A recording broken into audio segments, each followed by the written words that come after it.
Chapter 4. Employ Realistic Thinking. The first responsibility of a leader is to define reality. Max Dupree, Chairman of the Board of Herman Miller Incorporated. As anyone knows who's been out of school for a few years, there's usually a huge gap between a college education and the reality of the working world. Honestly, early in my career, I went out of my way to avoid too much realistic thinking because I thought it would interfere with my creative thinking. But as I've grown, I've come to realize that realistic thinking adds to my life. Reality check. Reality is the difference between what we wish and what is. It took some time for me to evolve into a realistic thinker. The process went in phases. First, I did not engage in realistic thinking at all. After a while, I realized that it was necessary, so I began to engage in it occasionally. But I didn't like it, because I thought it was too negative. And any time I could delegate it, I did. Eventually, I found that I had to engage in realistic thinking if I was going to solve problems and learn from my mistakes. And in time, I became willing to think realistically before I got in trouble and make it a continual part of my life. Today, I encourage my key leaders to think realistically. We make realistic thinking the foundation of our business because we derive certainty and security from it. Why you should recognize the importance of realistic thinking. If you're a naturally optimistic person as I am, you may not possess great desire to become a more realistic thinker. But cultivating the ability to be realistic in your thinking will not undermine your faith in people, nor will it lessen your ability to see and seize opportunities. Instead, it will add value to you in other ways. 1. Realistic thinking minimizes downside risk. Actions always have consequences. Realistic thinking helps you to determine what those consequences could be. And that's crucial, because only by recognizing and considering consequences can you plan for them. If you plan for the worst-case scenario, you can minimize the downside risk. 2. Realistic thinking gives you a target and a game plan. I've known business people who were not realistic thinkers.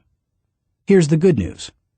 They were very positive and had a high degree of hope for their business. Here's the bad news. Hope is not a strategy. Realistic thinking leads to excellence in leadership and management because it requires people to face reality. They begin to define their target and develop a game plan to hit it. When people engage in realistic thinking, they also begin to simplify practices and procedures, which results in better efficiency. Truthfully, in business, only a few decisions are important. Realistic thinkers understand the difference between the important decisions and those that are merely necessary in the normal course of business. The decisions that matter relate directly to your purpose. James Allen was right when he wrote, "Until thought is linked with purpose, there is no intelligent accomplishment." 3. Realistic thinking is a catalyst for change. People who rely on hope for their success rarely make change a high priority. If you have only hope, you imply that achievement and success are out of your hands. It's a matter of luck or chance. Why bother changing? Realistic thinking can dispel that kind of wrong attitude. There's nothing like staring reality in the face to make a person recognize the need for change. Change alone doesn't bring growth, but you cannot have growth without change. 4. Realistic thinking provides security. Anytime you have thought through the worst that can happen, and you have developed contingency plans to meet it, you become more confident and secure. It's reassuring to know that you are unlikely to be surprised. Disappointment is the difference between expectations and reality. Realistic thinking minimizes the difference between the two. 5. Realistic thinking gives you credibility. Realistic thinking helps people to buy into the leader and his or her vision. Leaders continually surprised by the unexpected soon lose credibility with their followers. On the other hand, leaders who think realistically and plan accordingly position their organizations to win. That gives their people confidence in them. The best leaders ask realistic questions before casting vision.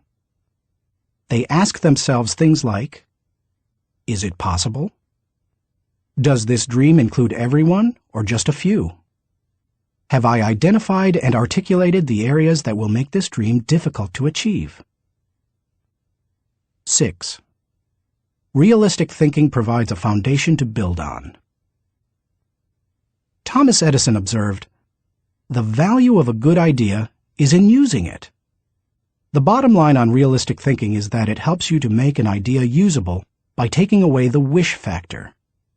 Most ideas and efforts don't accomplish their intended results because they rely too much on what we wish rather than what is.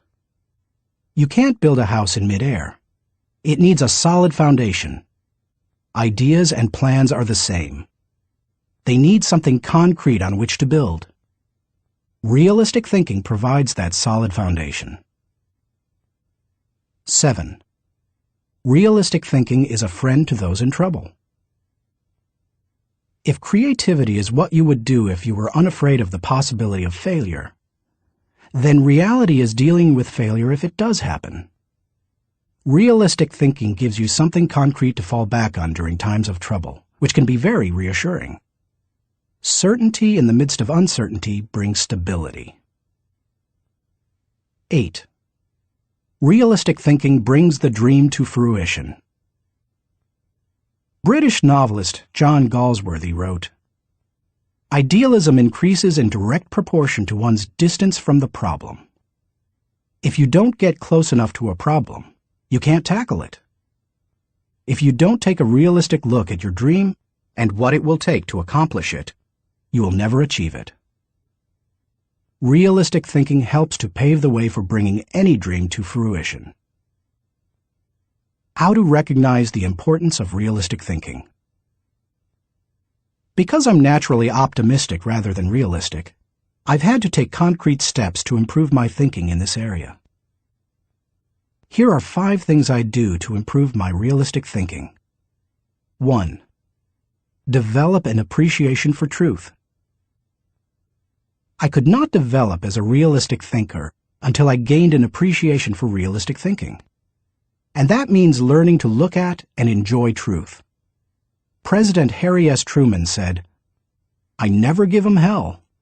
I just tell the truth, and they think it is hell." That's the way many people react to truth. People tend to exaggerate their success and minimize their failures or deficiencies.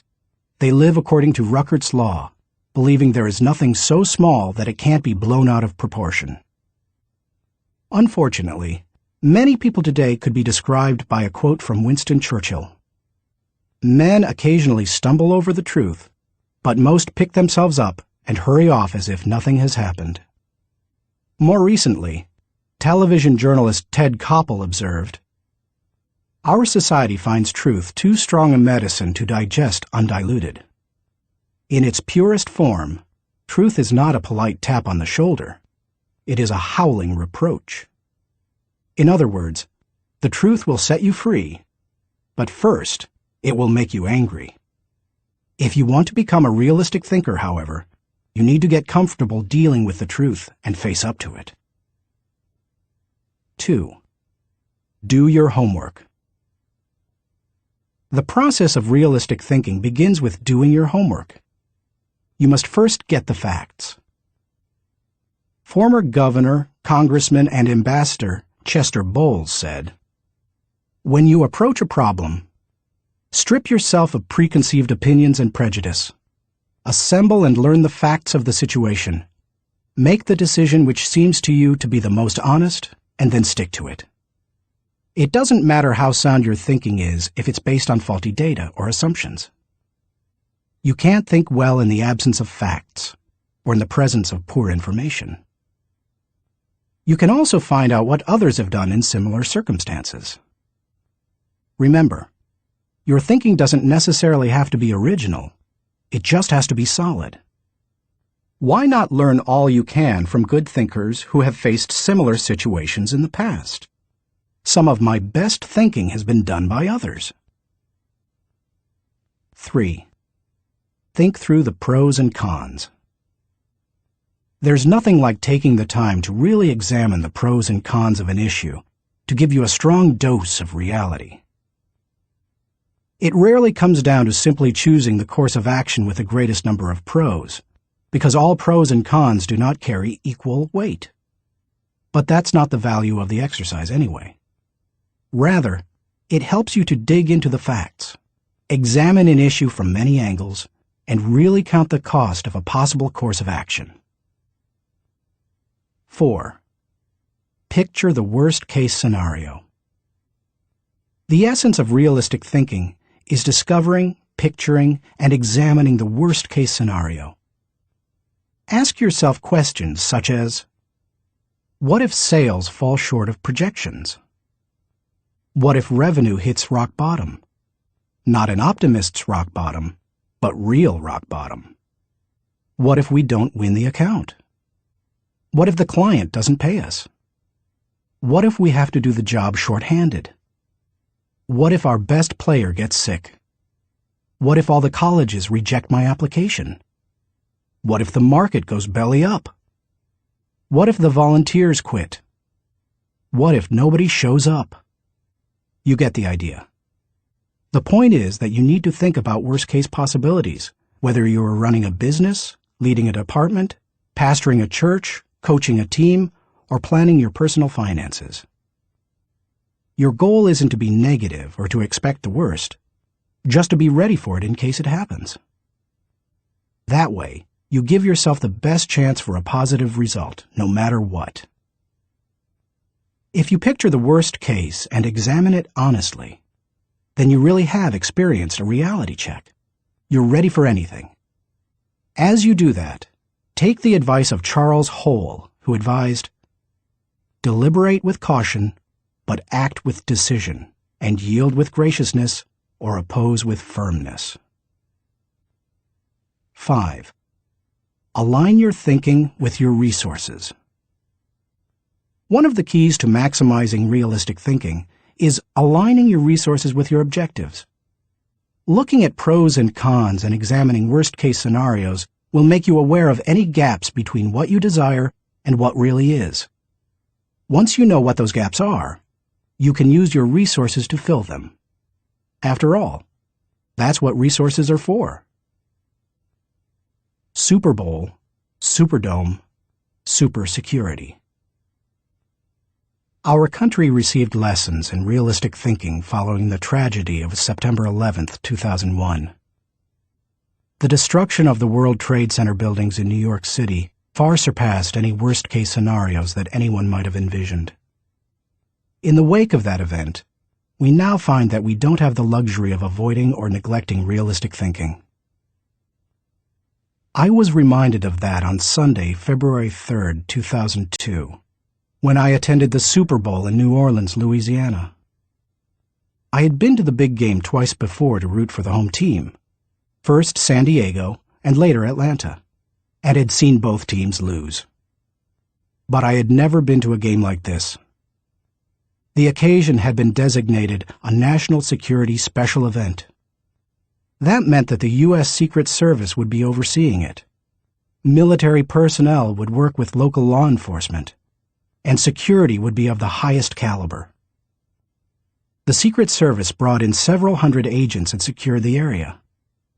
In preparation for the game, access to the Superdome was highly restricted, with intensified screening. Officials blocked off roads, closed the nearby interstate, and designated the area a no-fly zone. We arrived early at the Dome. Officials suggested fans arrive up to 5 hours ahead of game time, and we immediately saw evidence of the precautionary measures. 8-foot fences surrounded the whole area, and concrete barriers prevented unauthorized vehicles from getting close to the building. We could see sharpshooters positioned at various locations, including on the roof of some adjacent buildings. When we reached a gate, police officers and security personnel patted us down and examined everyone's belongings. After that, they directed us to go through metal detectors. Only then did they allow us into the stadium. That's all well and good, you may be saying. But what would have happened had there been a terrorist attack? The Secret Service had that covered too, because they had prepared for the worst-case scenario. Evacuation plans had been put into place, and personnel at the Superdome had been drilled to make sure everyone knew what to do in case of an emergency. New Orleans Mayor Mark Morial said the day before the Super Bowl, "We want to send a message to all visitors that New Orleans is going to be the safest place in America." We got the message. We didn't feel the least bit worried. That's what happens when leaders recognize the importance of realistic thinking. Thinking question. Am I building a solid mental foundation on facts so that I can think with certainty? Solid mental foundation